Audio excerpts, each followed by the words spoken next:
So if you trust a device because it's county issued, what do you do if it's lost or stolen? Anything to add, Kim? Yeah, I was kind of on the point of the adaptive or contextual, right? So to me, the fact that it's on a certain device is a piece of context to when someone's logging in.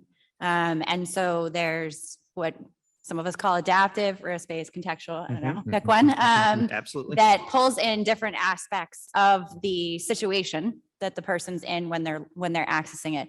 The situation of a laptop sitting here, it didn't move, but if it's on, let's say, a public Wi-Fi in an airport, that may be something that I'm going to require multi-factor authentication for. It's a more granular security policy, but it allows you to take in, like I said, kind of situational awareness as to what's happening when the login's actually happening versus is it on or off, depending. So.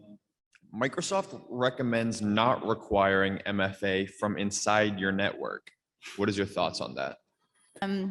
It's interesting because Microsoft also says 100% MFA 100% of the time.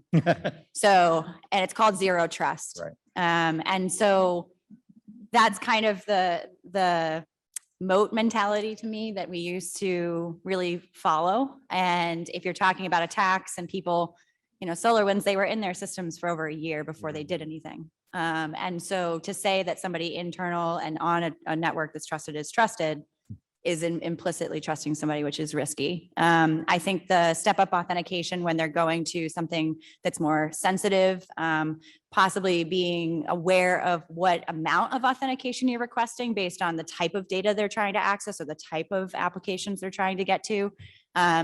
But again, that implicit trust in the environment that we're in and how sensitive all of you have in terms of data is a risk.